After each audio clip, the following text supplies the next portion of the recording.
I still remember the sound of his laughter. That sharp, dismissive laugh that could slice through your confidence like glass. It was the day our father's will was read, and my brother John couldn't stop grinning. We were seated in the heavy, oak-panelled office of our family lawyer, Mr. Graham. The air smelled faintly of old paper and cologne. A portrait of our father, stern and composed as ever, hung above the fireplace.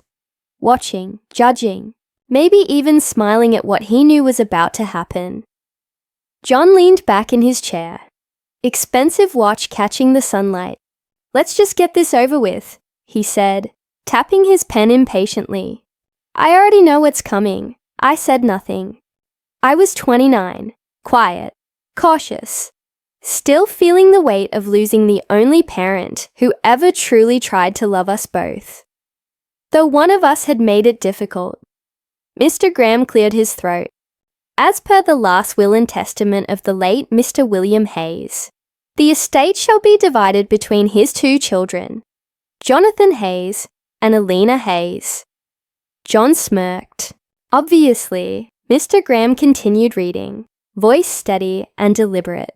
"To my son, Jonathan Hayes, I leave the controlling shares and ownership of Hayes Manufacturing, the family factory, its assets, and all related industrial properties." John straightened, smugness settling in like a second skin. "Knew it," he muttered. Mr. Graham paused briefly before continuing. "To my daughter, Alina Hayes, I leave the Hayes family farmhouse, with all its land and contents therein." John's laugh burst out before the sentence even finished. "You've got to be kidding me. The farmhouse? The old one. The one falling apart by the river." I felt my throat tighten. I kept my eyes fixed on the desk, tracing the wood grain with my fingers. "Yes," Mr. Graham said calmly. "The farmhouse, along with the 50 acres of adjoining land." John turned to me, his grin widening.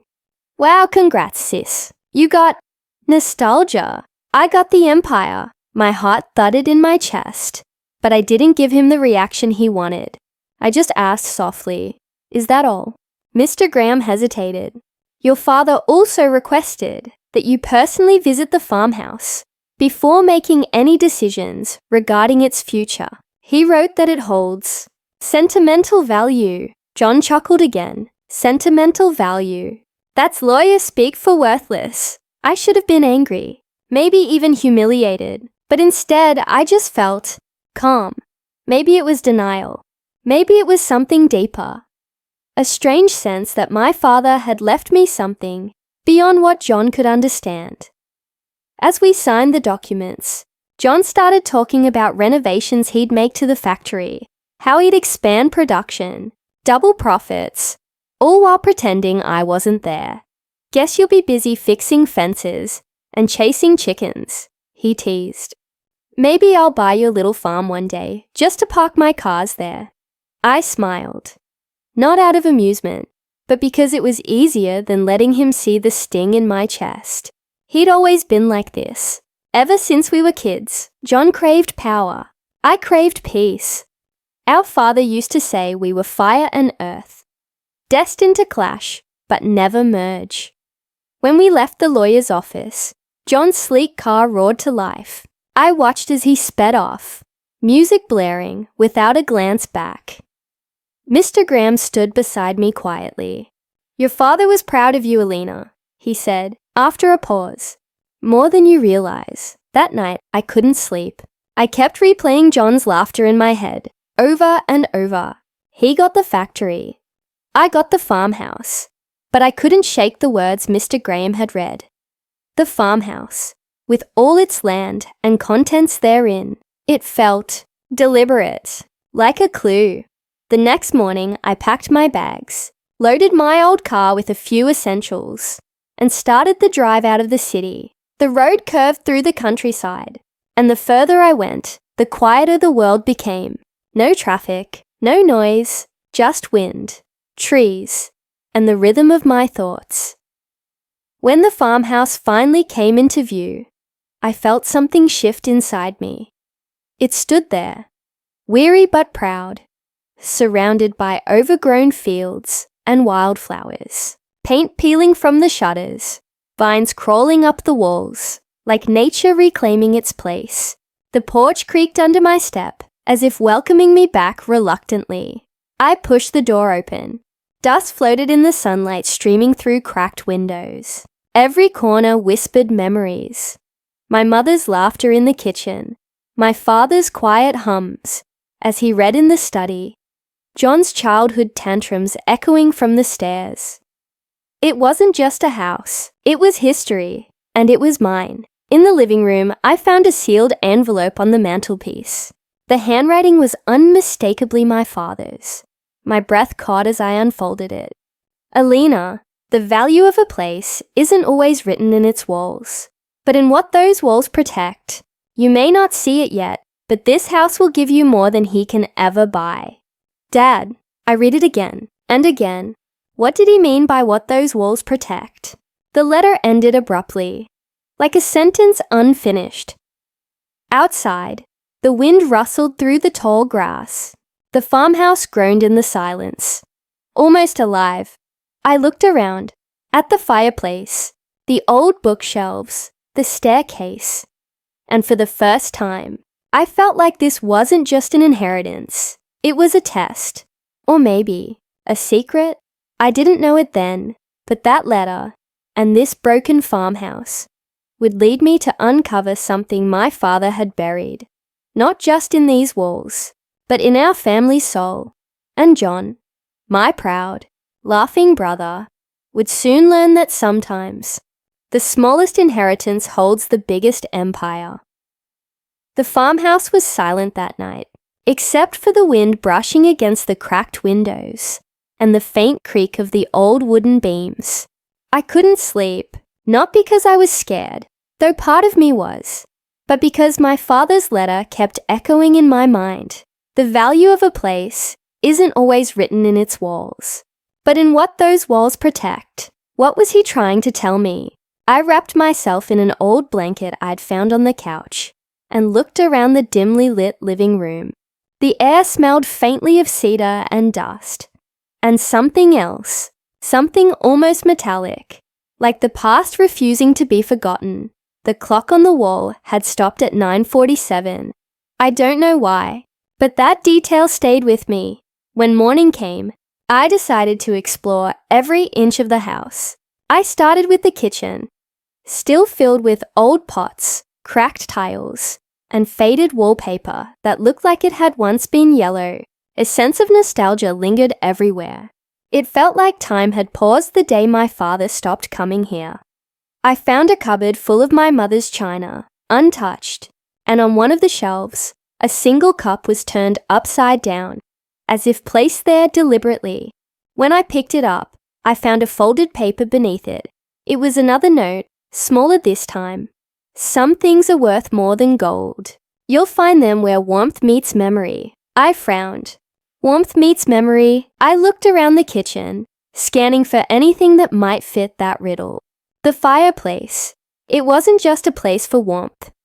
It was where my father used to sit every winter night, reading aloud from his old journals, telling stories about how he built his life from nothing. That was where memory lived.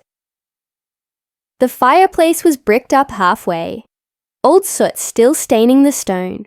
I knelt down and ran my fingers across it.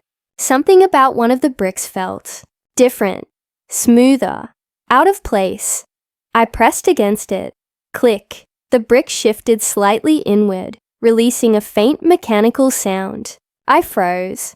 Slowly I pushed again, and the entire section of the wall loosened. Behind it was a small hollow compartment, wrapped in dust and cobwebs. Inside was a leather-bound journal and a brass key tied with a faded ribbon. My hands trembled as I pulled them out. The key had an engraving. Study room. The study. Of course. I hadn't gone there yet. The door at the end of the hall had been locked when I arrived. The key slid into the lock perfectly. The door opened with a deep groan, like it hadn't been touched in years. The room was lined with shelves, papers scattered everywhere, and the faint scent of pipe tobacco. My father's old desk stood by the window, overlooking the back field. Dusty sunlight fell across stacks of unopened envelopes and documents. I sat down at the desk, opened the journal, and started to read. March 3rd. John grows impatient. He wants more, always more. The factory is everything to him. I've tried to show him that worth isn't measured in metal and machines, but he only sees power. Alina understands quiet value. She listens. She feels. She sees. She's the only one I trust to protect what really matters. My chest tightened. The next entry was written shakily, like his health had already begun to fail. If John gets what he wants, he'll destroy what I built. The farmhouse holds more than he realizes. It's not just a home. It's the heart of everything. And she will find it. When the time is right. The words blurred through my tears. That was when I noticed something strange about the desk. There were drawers on one side, but one of them didn't match the rest. It was shorter, shallower, as though something was hidden behind it. I pulled the drawers out, one by one, until I found a false panel behind the last one. With a little pressure, it popped open. Inside was a manila envelope, sealed with red wax and marked, "Confidential, to be opened, by Alina Hayes only." My breath caught. I broke the seal carefully and unfolded the papers. It was a property document, not for the farmhouse, but for adjoining land, acres of fertile farmland that stretched beyond the property line, registered in my name. At the bottom, my father's signature. The date was from 2 years before he died. There was also a hand-drawn map showing where the land extended, far beyond what I'd ever known to belong to the farmhouse. And on the back, a note in my father's handwriting. There was also a hand-drawn map showing where the land extended, far beyond what I'd ever known to belong to the farmhouse. And on the back, a note in my father's handwriting. John only sees what's visible, but power hides in patience. When the time comes, go to Graham. Show him this. Graham, the lawyer. I leaned back, stunned. My father had planned all of this. He knew John would mock me. He knew John would take the bait. The factory, the symbol of wealth, while I inherited something that looked ordinary, but wasn't. But what exactly was this land worth? Why keep it hidden? Before I could think further, my phone buzzed. It was John.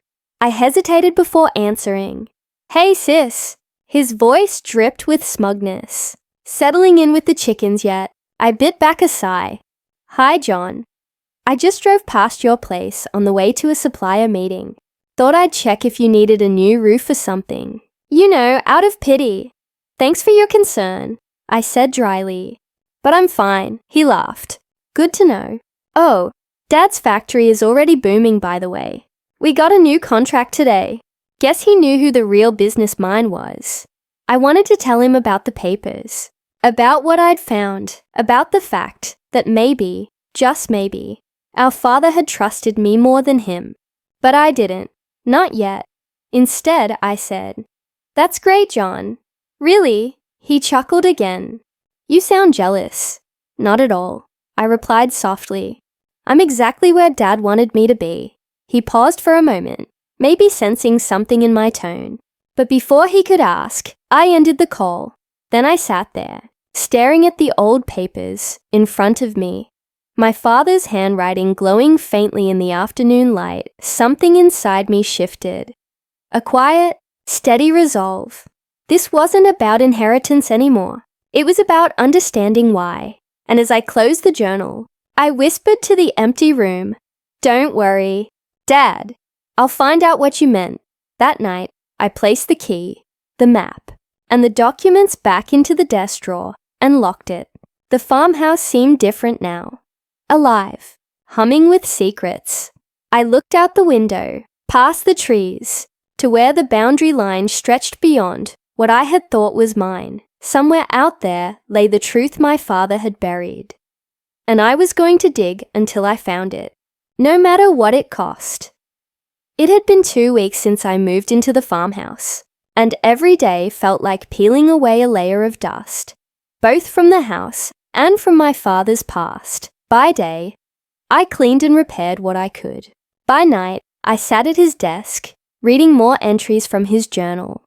They painted a picture I had never truly seen before. A father torn between pride in one child and disappointment in another. John had always been his golden boy in the public eye, but in those pages, I saw how much heartache my father carried because of him. Jonathan believes the world bends for him, one entry read. He doesn't understand that true power is silent, patient, and earned. Those words stayed with me. Meanwhile, John's name was everywhere. The local newspaper ran a headline, "Hayes Manufacturing expands under new leadership." There he was, smiling in a sharp suit, posing in front of the factory gates, with his arm around the new investors. The article called him visionary, modern, driven. I couldn't help but notice how he used our father's reputation to build his image. He'd inherited a legacy, not built one. Later that day, I got a message from him. "John, saw your place in town today. Should I send over a cleaning crew? Looks like the 1800s called and want their furniture back." Me: "No need. I like it here." John: Sure. Just don't burn it down trying to use a stove." Country girl, I didn't reply after that. There was no point. That evening, I walked the edge of my property, tracing the landmarks from the map my father had drawn. The air was crisp, golden light spilling over the wheat fields. When I reached the far end of the fence, I noticed something strange. A row of old wooden posts, covered in vines, marking what looked like a hidden boundary. The map showed this area too, but it wasn't labeled farmland. It was marked restricted. At the corner, half buried in the earth, I found an old metal sign, "Private Access, Property of Hayes Industrial Holdings." I frowned. Hayes Industrial Holdings. That was the company my father had established before Hayes Manufacturing, the one John inherited. Why would land belonging to that company overlap with mine? As I walked back to the house, a realization began to form. Maybe this was the reason my father told me to come here. Maybe he had tied the company and the land together, and John didn't know it. That night, I couldn't shake the thought. I called the lawyer, Mr. Graham. "Mr. Graham, it's Alina. I found something. Documents my father left behind, and a map showing additional property lines. It mentions Hayes Industrial Holdings." He was silent for a moment. "Did he mention me in those papers?" "Yes. He said to come to you when the time is right." Another pause. "Then it seems the time has come," he said softly. "I'll visit tomorrow. Keep everything safe, Alina. And don't tell your brother you've found anything." "Why?" I asked. "Because," he said, "Jonathan isn't ready to know what your father truly did." The next morning, I was outside, watering the small garden, when I heard the sound of tires crunching on gravel. A silver car pulled up, and John stepped out, sunglasses on, phone in hand. "Wow," he said, looking around. Still standing. "I'm impressed." I wiped my hands on my jeans. "What brings you here, John?" He gave me that grin, the one that used to make teachers melt and me roll my eyes. "Just checking in on my favorite farmer. Thought I'd drop by before I head to the city." He stepped inside uninvited, scanning the room. "You really live here now? Wow. Dad would have hated to see his daughter turn into a countryside ghost." I kept my tone calm. "Dad loved this place," John snorted. "Yeah, well, Dad also thought hard work builds character. Look where that got him." I flinched, just slightly. He noticed, and his smile widened. "Don't get all sentimental, Alina. Life's about results." Speaking of which, he turned, leaning against the table. "The factory's killing it. New investors, new machines, new profits. Thought maybe I'd expand. There's some unused land nearby. Maybe even part of this area. I'll have the surveyors check." My heart skipped. "You mean my land?" He smirked. "Relax. If it's useless farmland, I'll buy it off you. Consider it charity. Not for sale. I said firmly. That wiped the smirk right off his face. You haven't even checked what it's worth. I don't need to. He leaned closer. You're being foolish, Alina. You're sitting on dirt while I'm sitting on gold. Maybe, I said quietly. But sometimes dirt grows things gold never can. He rolled his eyes and walked out. You always did talk like a poet. See you at the bottom, sis. After he left, I stood by the window, watching his car disappear down the road. My hands were still trembling, not from fear, but from a growing certainty that something was about to shift between us forever. That afternoon, Mr. Graham arrived. He looked more serious than I'd ever seen him. Alina, he said, stepping into the study, your father entrusted me with a secondary file. To be opened only if you discovered the map. He opened his briefcase and pulled out a sealed envelope. The same red wax seal. I broke it open and unfolded the document. My eyes widened. It was an ownership ledger. According to it, Hayes Industrial Holdings, the parent company of John's factory, was registered on land legally owned by the Farmhouse estate, meaning the factory and all its operations technically stood on my property. The paper trembled in my hands. Does John know? Mr. Graham shook his head. No, your father kept it secret for years. Jonathan wanted power.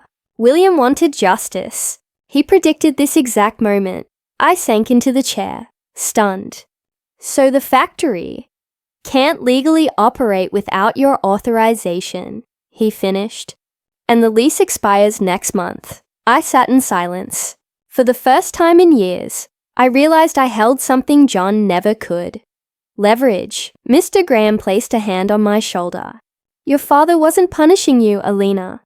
He was protecting you and preparing you. I closed my eyes. John's laughter from that day at the will reading echoed in my mind, cruel and triumphant. But now I finally understood. The farmhouse wasn't a joke. It was a weapon, and I was done being quiet. That night, as the moonlight spilled across the old study, I opened my father's journal one last time and wrote beneath his final entry, You were right, Dad. Power hides in patience, and I've been patient long enough. The days after Mr. Graham's revelation felt like standing at the edge of a cliff, knowing the fall could either destroy me or set me free.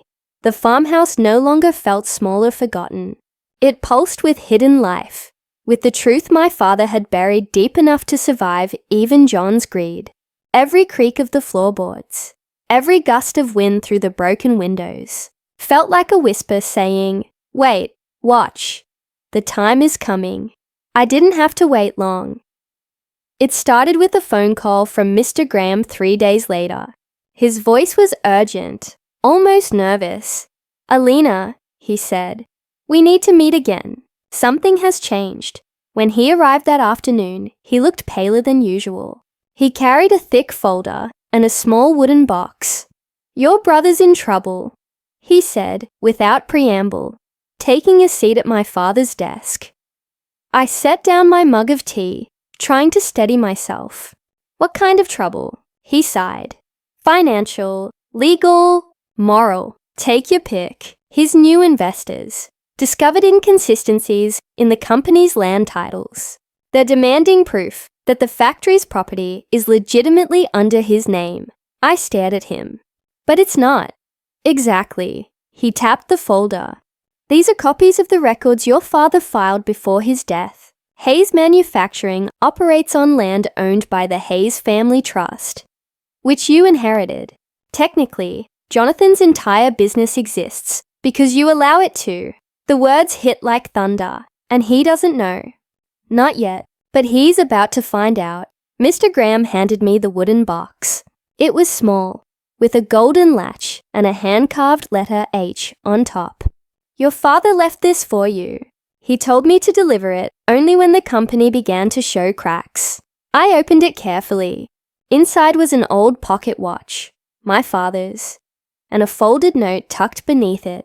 Time will show him everything he refused to see. Don't let anger lead you, Alina. Let truth do the work. I closed my eyes, clutching the watch in my palm.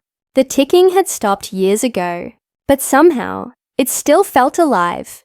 That evening, as the sun began to set over the wheat fields, a car pulled up again, but not John's this time. A woman stepped out, elegant and sharp-eyed, wearing a tailored suit. She introduced herself as Clara Wells, an investor in Hayes Manufacturing.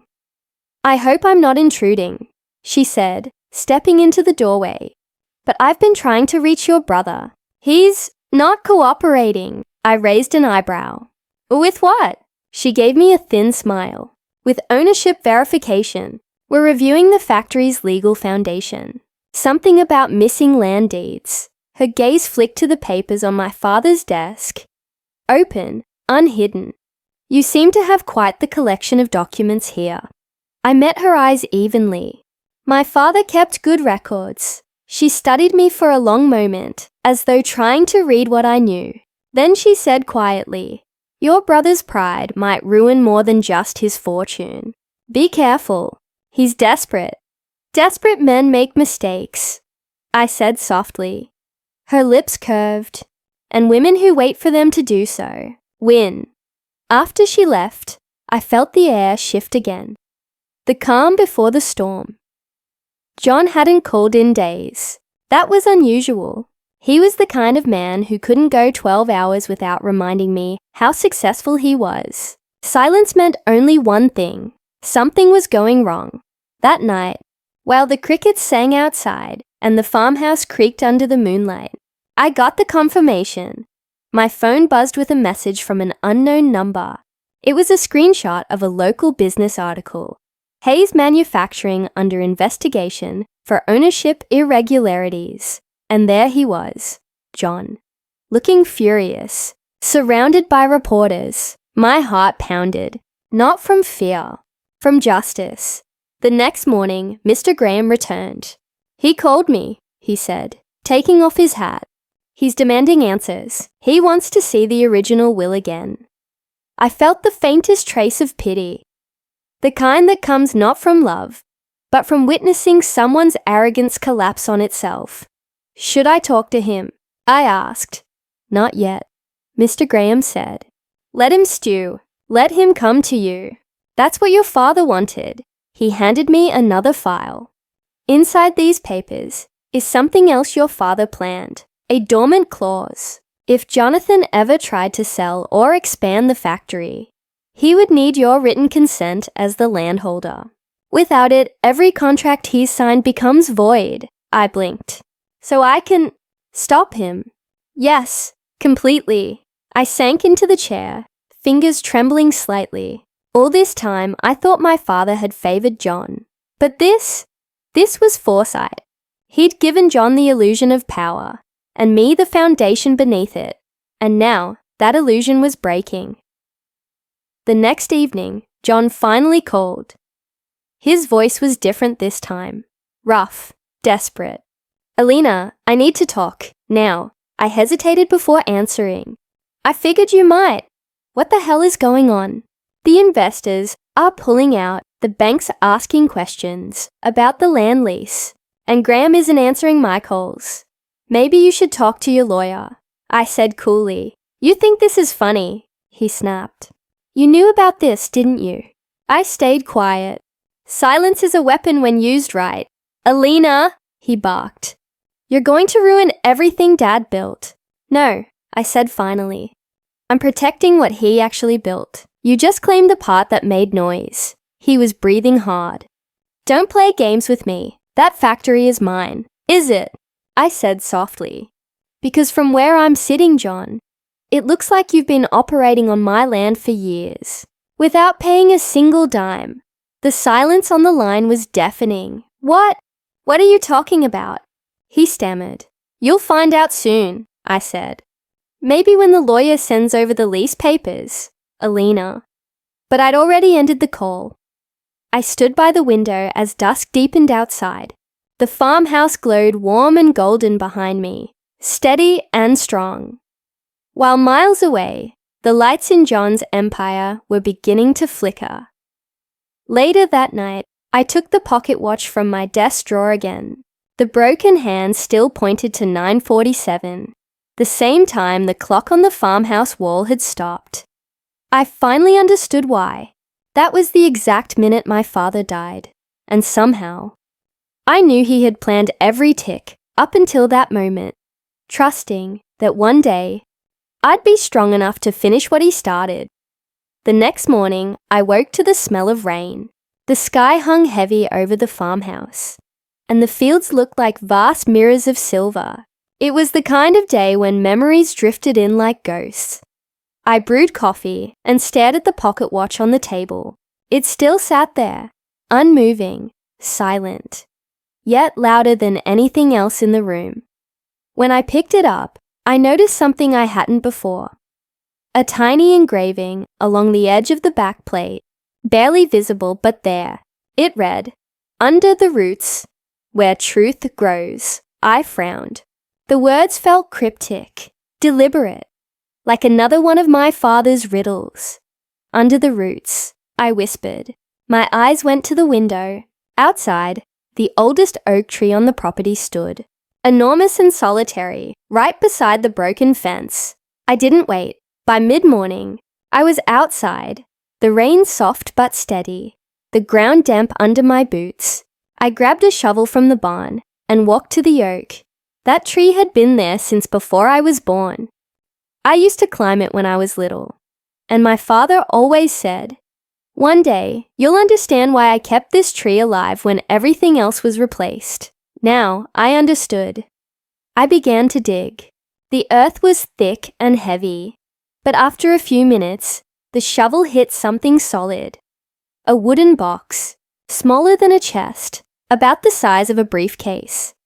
I pulled it out, brushing away the mud.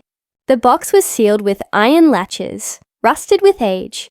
Inside was a wrapped bundle, and another letter, sealed with my father's handwriting. My heart pounded as I unfolded it.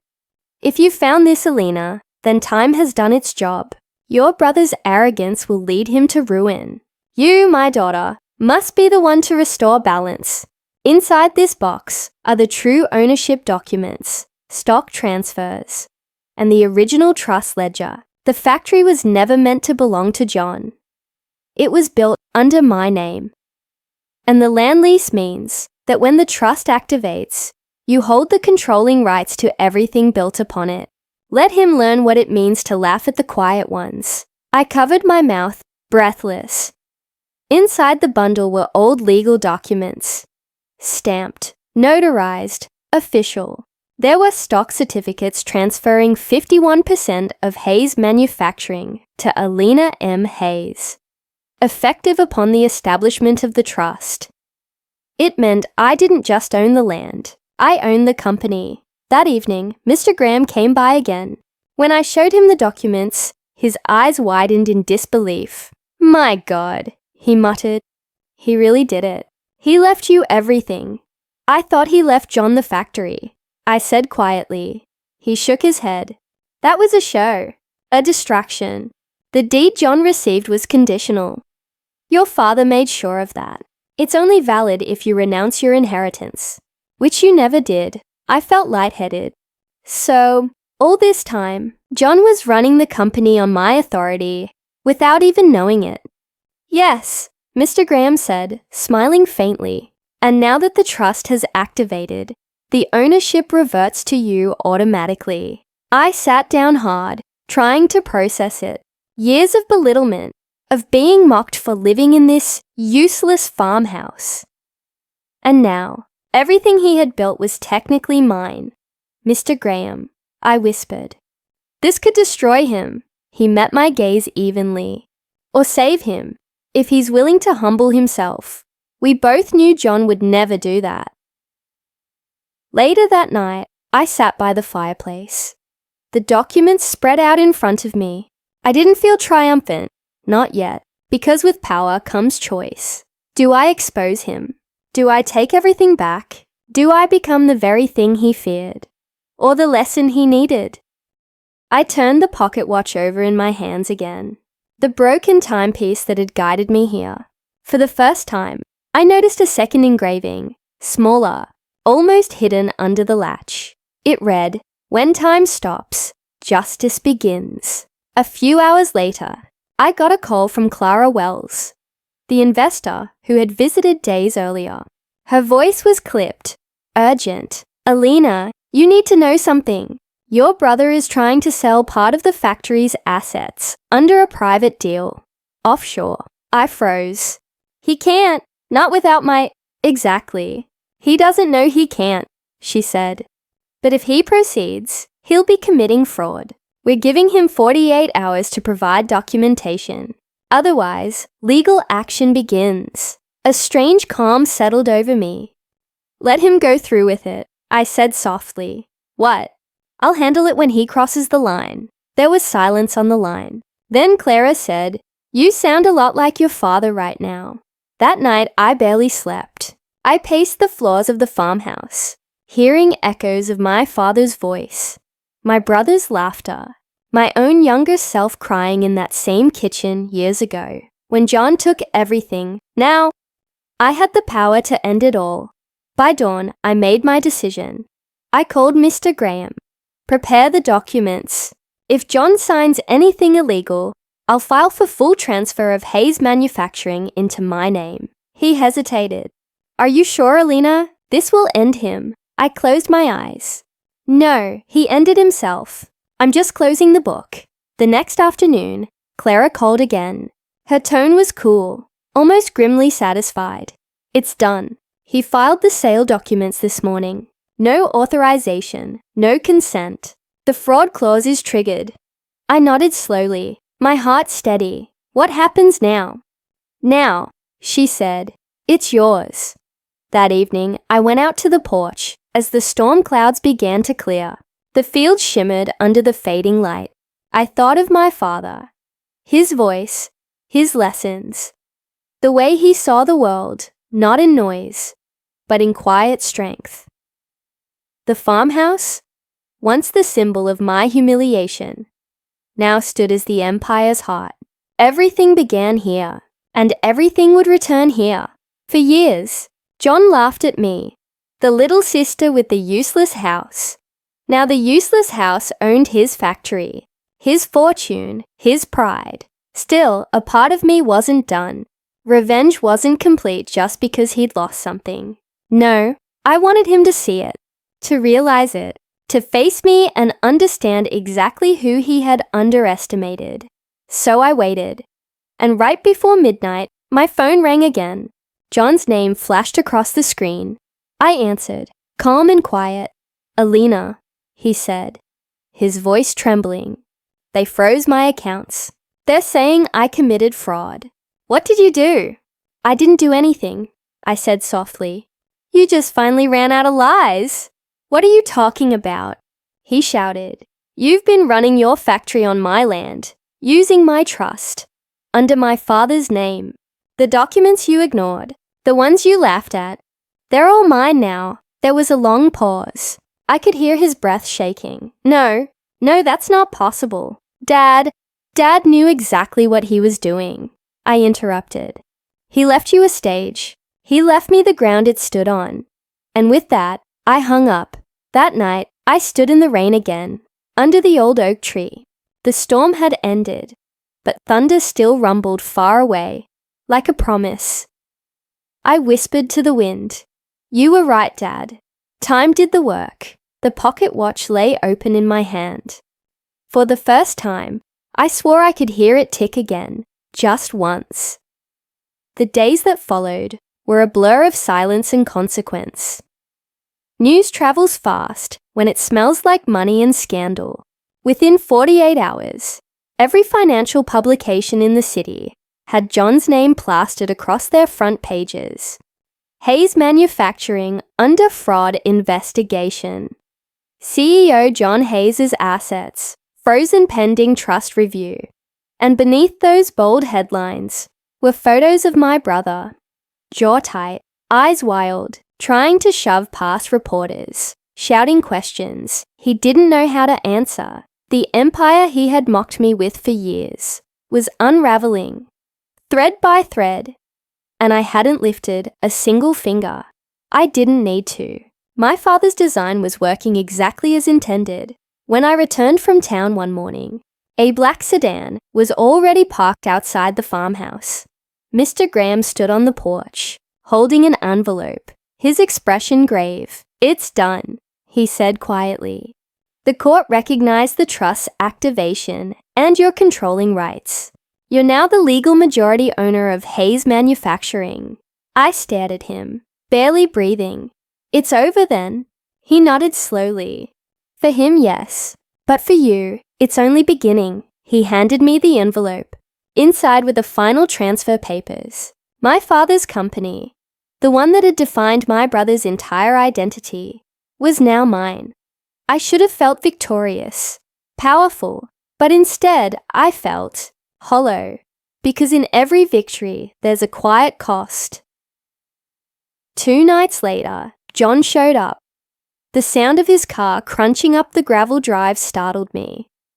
I hadn't seen him in weeks. When he stepped out, he looked nothing like the man who used to walk through boardrooms as if he owned the world. His hair was disheveled, his suit wrinkled, and his eyes, those proud, sharp eyes, were clouded with fear. "Alina," he said, his voice breaking. "We need to talk." I stood in the doorway blocking him. "Now you want to talk?" He exhaled shakily. "Please, I need to understand. How did this happen? How did you do this?" I let out a bitter laugh. "I didn't do anything, John. Dad did, years ago. You just never cared to look." He shook his head, gripping his temples. No, that's not possible. He gave me the company. He said it was my responsibility." "Responsibility, yes," I said. "Ownership, no." He looked up sharply. "Then what did he give you?" I stepped aside and pointed toward the study. "The truth." He walked in slowly, his eyes scanning the walls, the old furniture, the cracked photo frames that had once been too unimpressive for him to care about. On the desk lay the documents, the trust, the stock transfers, the deed. His face went pale as he read them. 51%, he whispered. This can't be real." "It's real," I said quietly. "And so are the years you spent laughing at me." He turned toward me, eyes blazing. "You think this makes you better than me. You think taking everything away will bring you peace." "I didn't take it away," I said. "You gave it away. Every time you mocked me. Every time you treated Dad's legacy like a toy. I just picked up what you dropped." He clenched his fists. "You're doing this for revenge." I shook my head.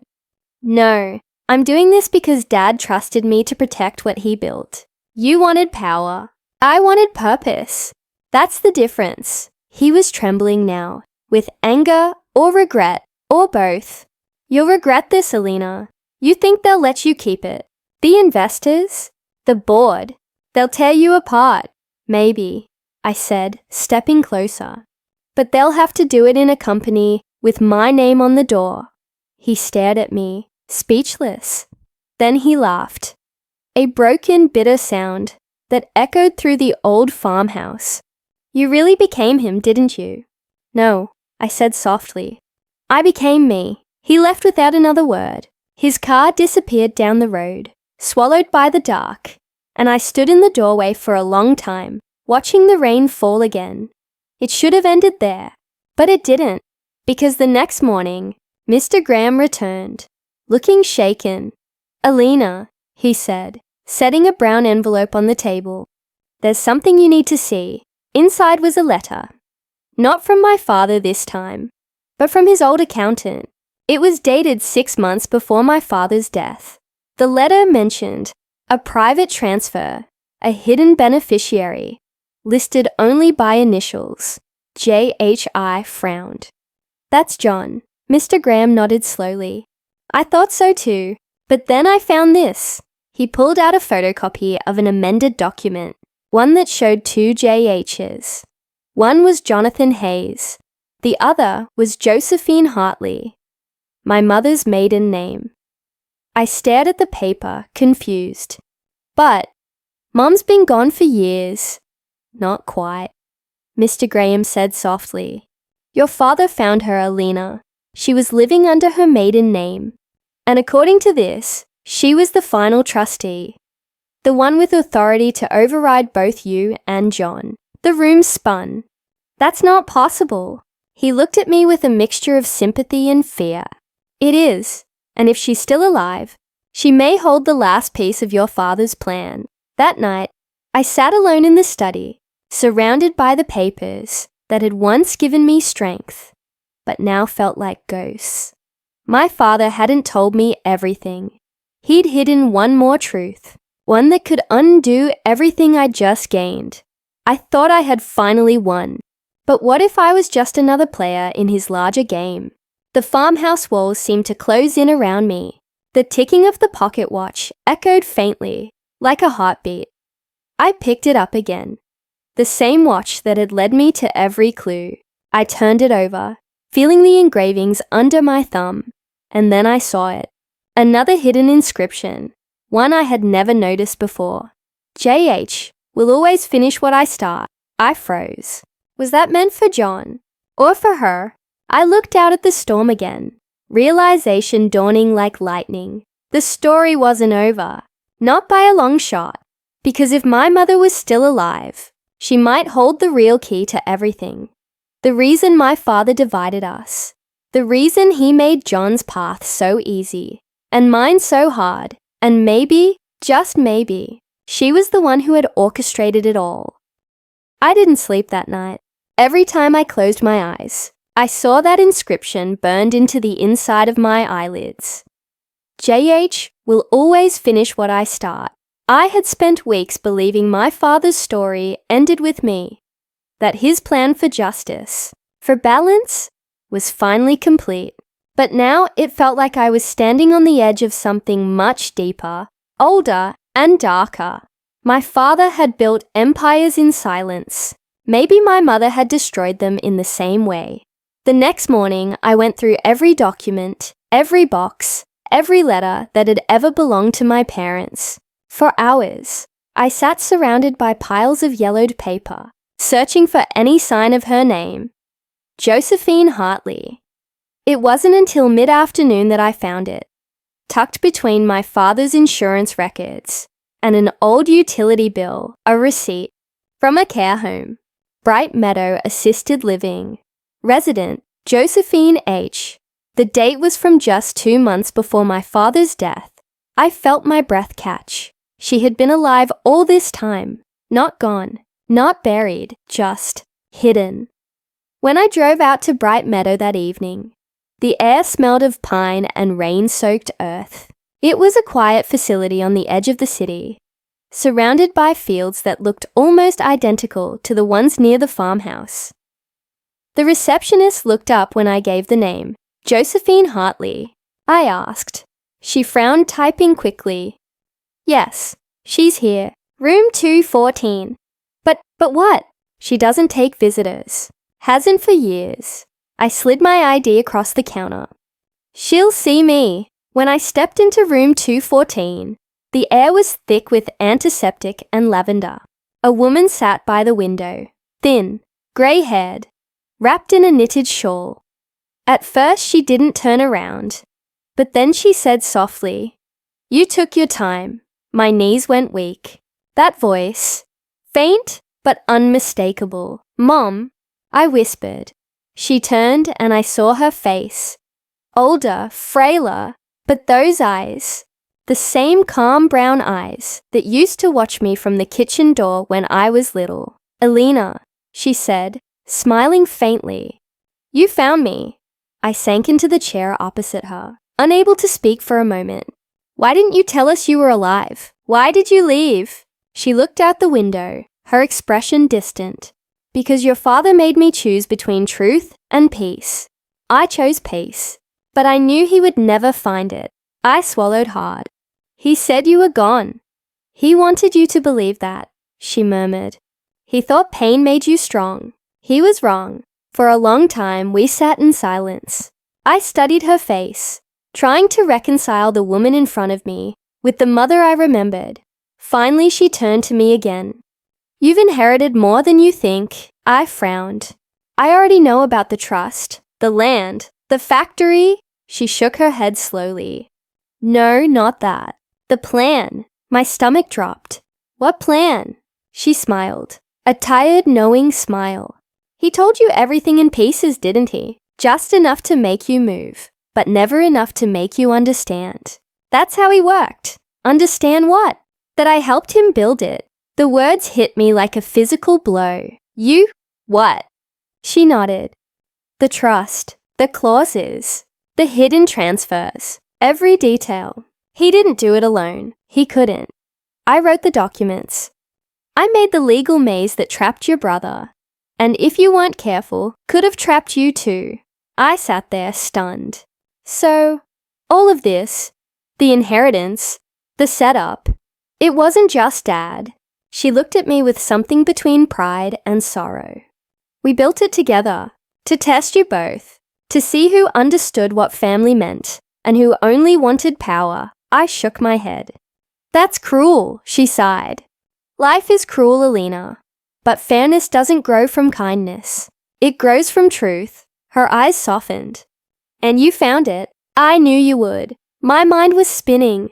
So, all those years, when we thought you were gone. She looked down at her hands.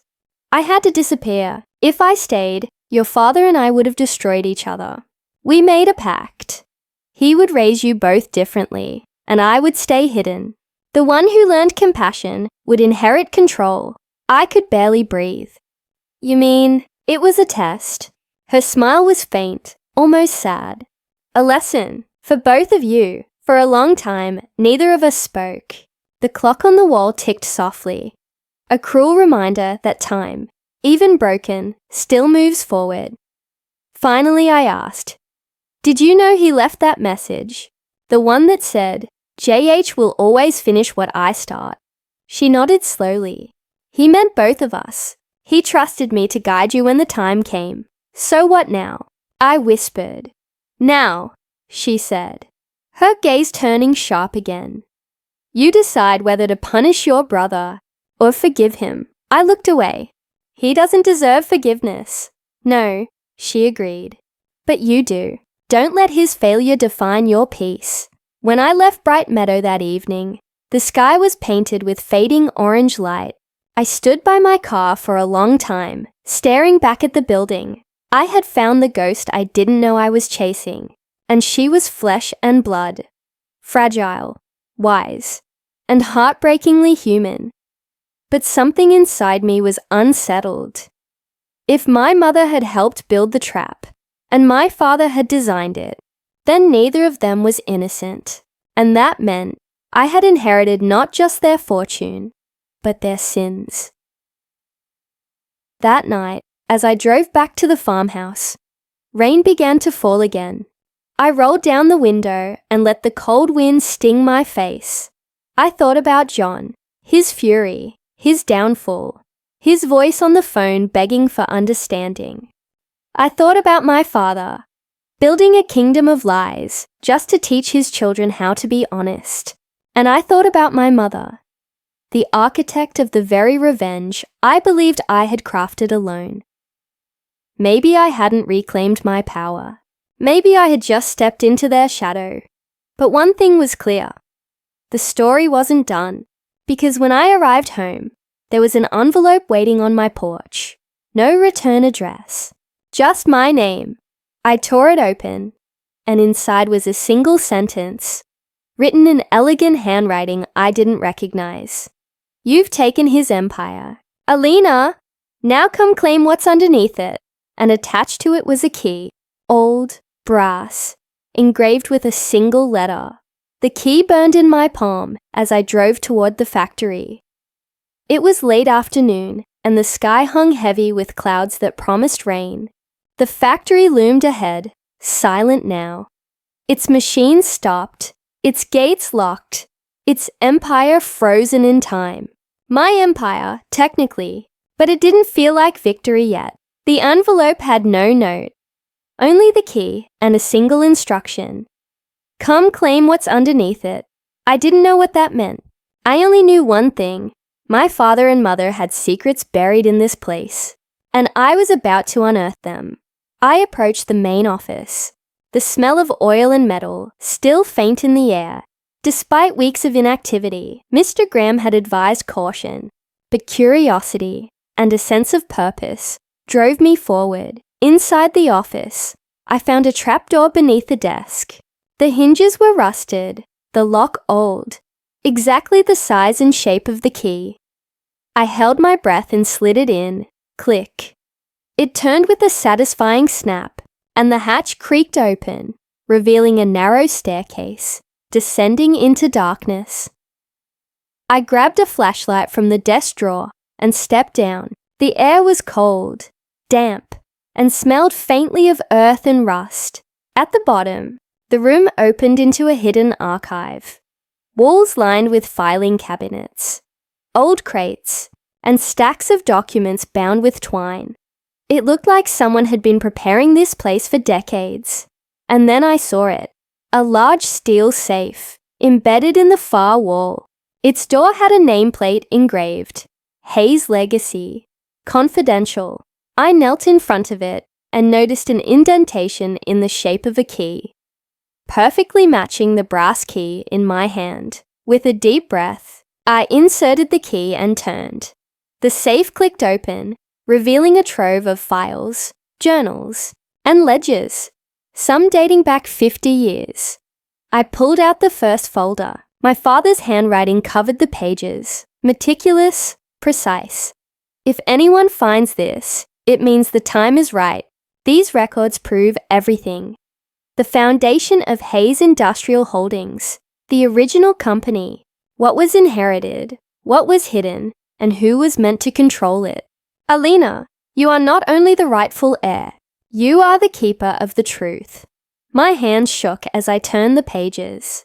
Contracts, blueprints, and letters from my mother, Josephine Hartley, intertwined with my father's notes. The last envelope was different. Sealed in red wax, it simply read, "For Alina, open when John has learned the lesson." I hesitated. Was this a trap, or the final piece of my father's plan? I opened it. Inside was a single USB drive, and a small handwritten note from my mother. The factory's history holds what your father could not reveal in life.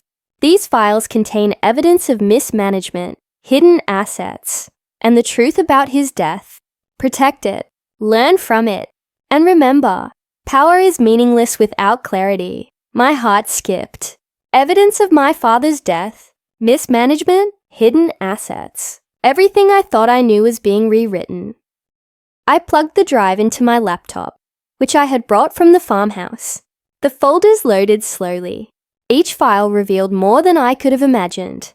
Bank transfers and hidden accounts linked to John's offshore deals.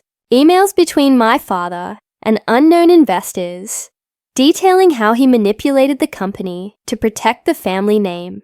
A folder marked Dad's Final Warning contained a video recording. I clicked on it. There was my father, sitting in his study years ago. His voice was calm but urgent. "Alina, if you are seeing this, John has crossed the line. The empire you see is only a facade.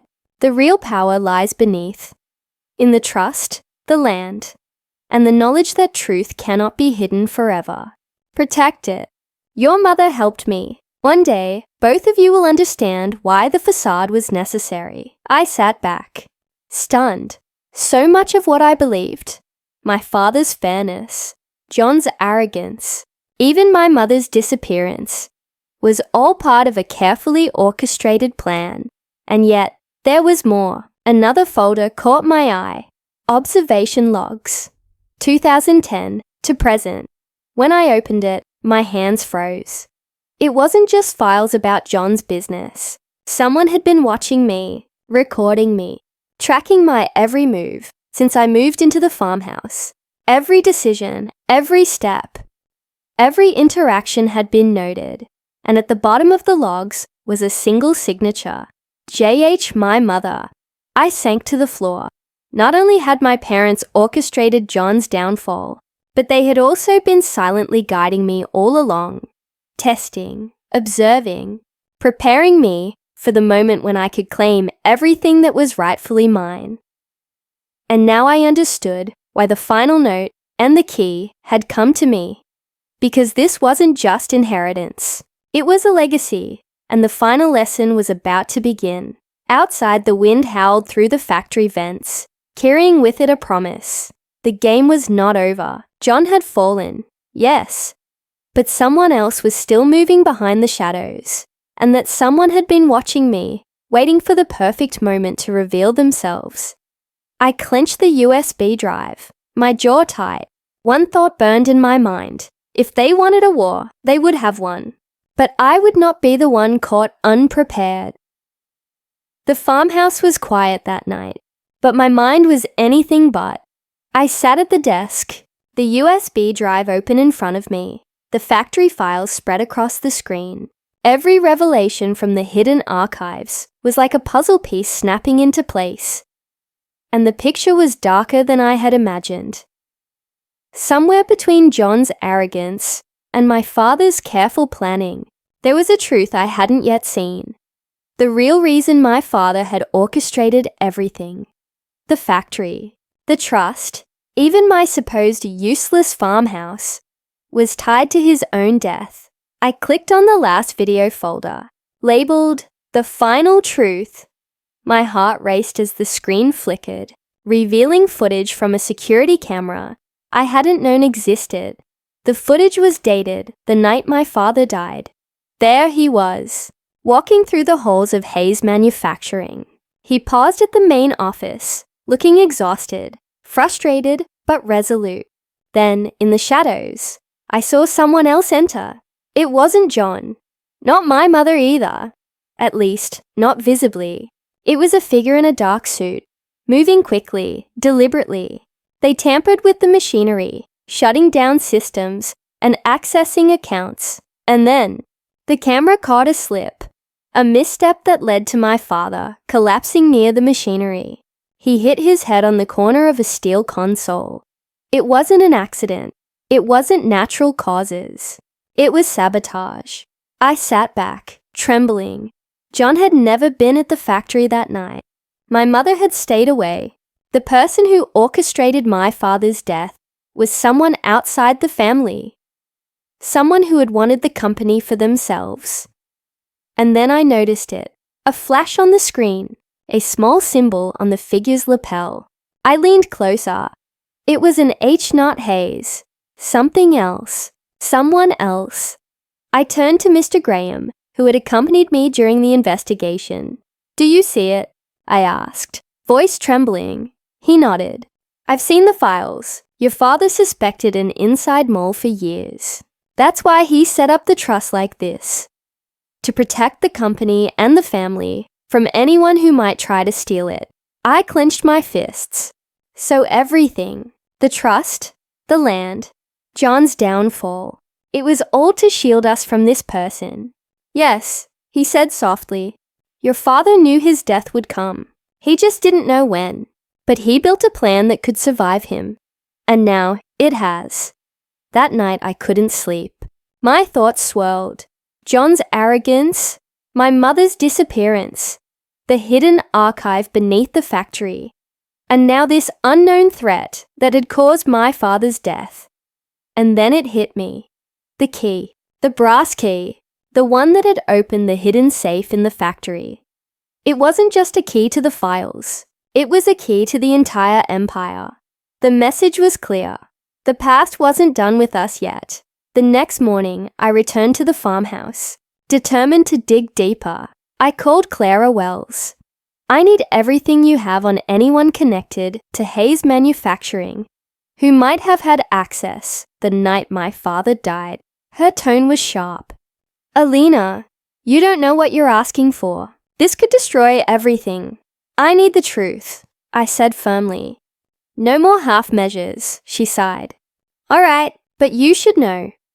If this person is still out there, they'll know we're looking, and they won't hesitate." By late afternoon, the files she sent revealed something chilling. Several employees had suspiciously disappeared or resigned the week before my father's death. Bank transfers had been routed to offshore accounts, disguised as company expenses, and the lapel symbol on the saboteur in the footage matched the logo of a private security and consulting firm, one that John had worked with during the factory expansion. The realization hit me like ice. Water. John hadn't sabotaged them. Company. Someone he trusted.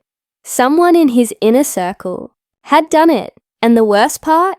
They still had access. That evening, I stood on the porch of the farmhouse, staring out at the fields. The wind stirred the wheat like a warning. I realized something crucial. I could finish the plan my father and mother had started, but only if I acted carefully. The empire, the trust, the factory, they weren't just power or money. They were proof. Proof of my father's foresight, my mother's guidance, and now, my own ability to protect what mattered. John might have lost control, but the real war was just beginning, and I knew whoever had orchestrated my father's death, whoever had tried to destroy our family from the inside, they wouldn't see me coming. I clenched the pocket watch in my hand, feeling the tick in my chest, in my heart, in my resolve. Time had been my father's weapon, and now it would be mine. The farmhouse was quiet that morning, the kind of stillness that feels heavier than any storm. I held the pocket watch in my hand, feeling the steady tick that had guided me through every twist, every revelation, every step toward reclaiming what was mine. I had John's empire, the trust, and my father's secrets, but the saboteur, the one who had caused my father's death, still loomed in the shadows. Today, that would end. I arrived at the factory before dawn, the brass key tucked safely in my pocket. Clara Wells met me at the gate, her expression tight. "You're sure about this?" she asked. I nodded. They're expecting me to be passive. They've underestimated me since the beginning. That ends today. She handed me a tablet. We traced the insider. All evidence points to someone in John's inner circle. A consultant who had full access to security, operations, and confidential accounts. Their name, Marcus Hale. My stomach twisted. I remembered him. The smooth-talking man who had escorted John through expansions, board meetings, and negotiations. He'd been invisible, silent, always behind the scenes. And now, I understood why. Inside the main office, the factory lights flickered on automatically. Another one of the hidden mechanisms my father had installed. The place hummed, alive despite the weeks of inactivity. And then, Marcus appeared. He stepped out from the shadows with a confident smile, not realizing I already had everything I needed. "Alina," he said smoothly, "I wondered when you'd show up." "I came to finish what my father and mother started," I replied evenly, "and to ensure that no one else tries to destroy our family legacy." He laughed, low and threatening. "Your father built walls. I've been walking through them for years. Do you really think a girl from a farmhouse can stop me?" I held up the tablet Clara had given me. Screens flashed behind me. Bank transfers, surveillance footage, emails, everything that tied him directly to my father's death and the fraud he had orchestrated. "This girl from a farmhouse," I said softly, "just became the person who owns your life's work." Marcus's confident smile faltered as he realized he was exposed. "You can't do this. The board, the investors, John, they're all mine to manipulate." I shook my head. "You manipulated John. You almost killed my father. You underestimated me." And now, I pressed a button on the tablet. The screens projected live evidence to the factory office monitors, Clara having already fed copies to the board, the investors, and the authorities. Marcus froze, panic replacing arrogance. "No, this isn't possible." "It is," I said, "and it ends here." John appeared then, escorted by Clara. He looked worn, humiliated, and defeated. But for the first time, I saw a flicker of understanding in his eyes. "This is what I tried to warn you about," he said quietly to Marcus. All your lies, your tricks, they fall apart when the truth comes to light, Marcus stammered, trying to explain, to shift blame, but every argument, every denial, every excuse crumbled under the weight of the evidence. I stepped forward, my voice calm but commanding.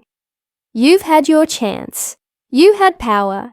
You chose deception, greed, and murder. And now, justice will have its turn. By the end of the morning, Marcus Hale was escorted out of the factory, in handcuffs, the authorities already in place to prosecute him for fraud, attempted murder, and corporate sabotage. I walked through the factory floor, silent, the machinery dormant but waiting. A symbol of what could thrive under honest guidance. John followed me quietly. He didn't speak, didn't argue.